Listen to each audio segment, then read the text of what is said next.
Scotland में एक पाकिस्तानी नौजवान ने अपनी 4.5 महीने की हामला बीवी को चट्टान से धक्का देके मार डाला, लेकिन मरने से पहले उस जख्मी हालत में उस खातून ने अपने शोहर का नाम ले लिया कि कल को अगर मुझे कुछ हो गया तो मेरे हस्बैंड ने मुझे धक्का दिया है, ये हादसाती मौत नहीं है। उसके बाद फिर उस हस्बैंड के साथ क्या हुआ?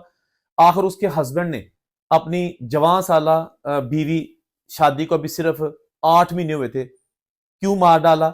इसके पीछे मुहरक़ात क्या थे? ये खातून वकील थी, तो लड़का क्या करता था?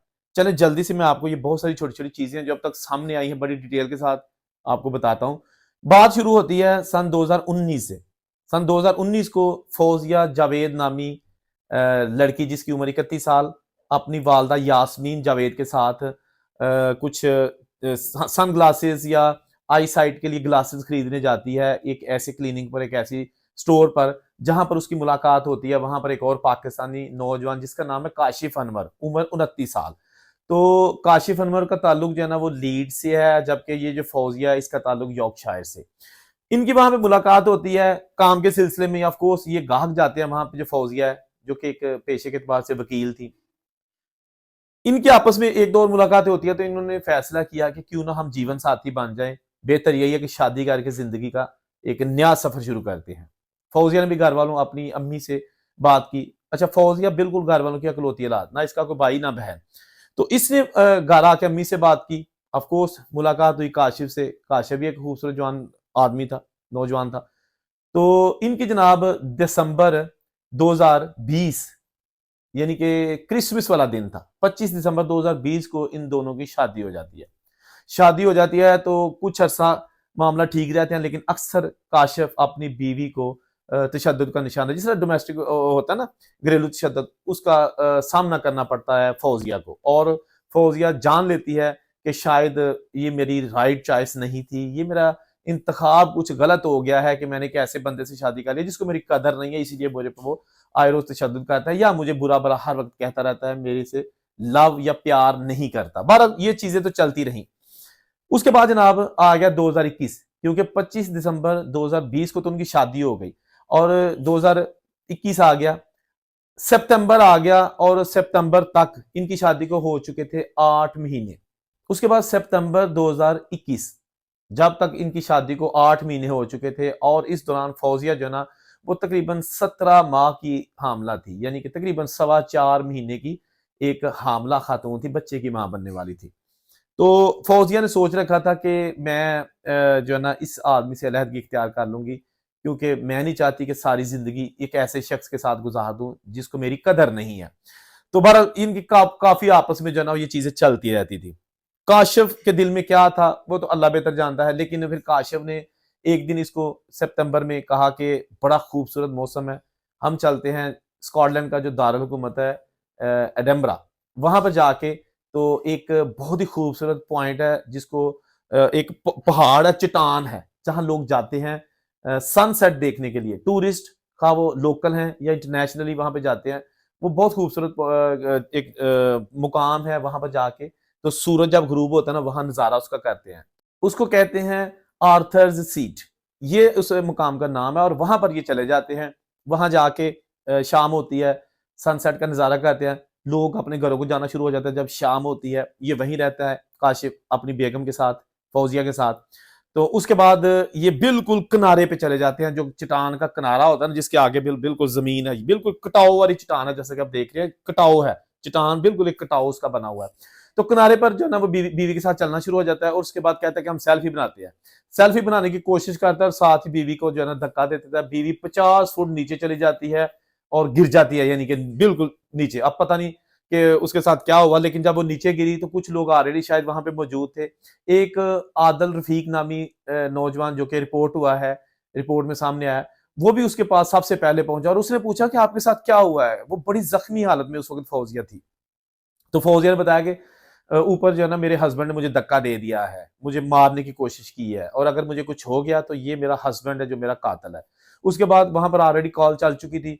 तो पुलिस भी वहां पे आ गई। तो ये जो लेडी एहलकार, पुलिस एहलकार सबसे पहले वहां पे पहुंची थी, इसका नाम था रियानन क्लूटन, और इसने उसको सबसे पहले पूछा कि अब जल्दी से बताओ आपके साथ क्या होगा, क्योंकि उस वक्त वो शदीद जख्मी हो चुकी थी।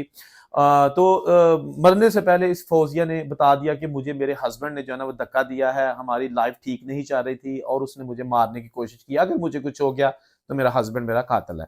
बहरहाल जो भी क्वेश्चन उस वक्त पुलिस एहलकार ने उससे किए, इसने जवाब दिए, और बाद में फिर अस्पताल ले जाते ये फौजिया दम तोड़ गई।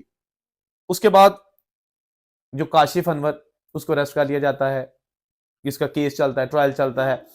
काशिफ का अदालत में ये मौकफ था कि जी हम जो है ना वो सेल्फी लेने लगा था मैं, और चल रहे थे दोनों, मैं मेरा पाँव फिसल गया, पाँव फिसला तो मैं इसके ऊपर गिरा, और ये जनाब रॉक से नीचे चली गई, और मैंने इसको जानबूझ के कुछ नहीं किया। लेकिन इसका बयान जो फौजिया का था वो बहुत वैलिड था, जो मरने से पहले उसने पुलिस को भी बताया था, और एक आई विटनेस जो नौजवान है उसको भी बताया था, जिसके बाद फिर केस का बहुत जल्द फैसला हो गया, क्योंकि सारी चीजें क्लियर थी।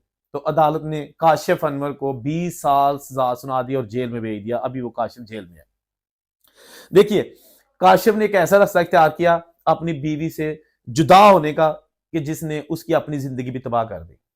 बहुत सारे ऐसे रास्ते हैं कि अगर आप में घरेलू नाचाकी पैदा हो जाती है, जिंदगी का पहिया ठीक से नहीं चल रहा, एक दूसरे के साथ खुश नहीं है, तो तलाक ले ले, सेपरेट हो जाए। लेकिन ये जो रास्ता उसने इख्तियार किया बीवी से जुदा होने का, ये भी उसकी जिंदगी भी चली गई। अब उसकी 30-31 साल जो एज है, और उसको 20 साल मजीद 50 साल की उसकी एज हो चुकी होगी जब वो बाहर आएगा।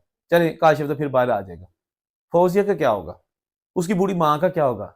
फौजिया जो कि अपनी बूढ़ी माँ यास्मीन जावेद का सहारा थी, एक बहुत ही प्यार करने वाली खातून थी। उसके घर वालों ने बताया कि इंतहाई शफीक खातून थी, प्यार करने वाली थी, अपनी सारी फैमिली में बहुत ज्यादा वो प्यार करने वाली और मिलनसार के तौर पर वो मशहूर थी, जिसको एक झूठी अना ने मार दिया। झूठी अना इसलिए कि ये जो लड़की है ये तलाक लेना चाहती थी, और वो जनाब उसको पता नहीं कोई साड़ा सी, जेलसी सी, जाहलियत सी, कुछ भी आप कह सकते हैं। भैया आप कमेंट करके बताइएगा कि उसने ऐसी हरकत क्यों की होगी। उसको कोई जेलसी थी कि यार ये मुझसे जुदा हो जाएगी, या वो ये चाह रहा था कि इसके नाल ही रहना है, कुट्टा फटना जो मर्जी करना, चुप करके मेरी मार बर्दाश्त करती रहे, अगर नहीं तो फिर मैं मार देंगा।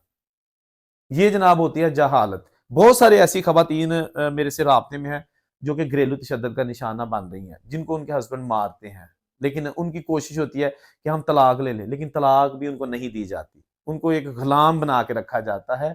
पता भी है कि कानून की नजरों से कुछ दिन के लिए तो आप बच सकते हैं, लेकिन आप हमेशा के लिए कानून से नहीं बच सकते। जिन कंट्रीज में आप रहते हैं, बाहर के मुल्कों में, वहां पर कानून बहुत सख्त है।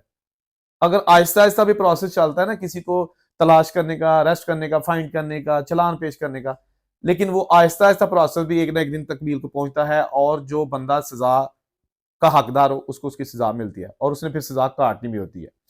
तो ये जो स्कॉटलैंड का अफसोसनाक वाक्य है, ये अल्लाह ताला किसी बहन बेटी को ना दिखाए जिस तरह के फौजिया के साथ हुआ है, और काशिफ जैसे लोग जो अपनी झूठियां ना के लिए अपनी जिंदगी भी तबाह कर लेते हैं। अल्लाह ताला ऐसे लोगों से भी बचाए, जहां खुश रहें। अल्लाह ताला सबकी हिफाजत करे, और उनसे इजाज़त दीजिए। अल्लाह हाफिज़।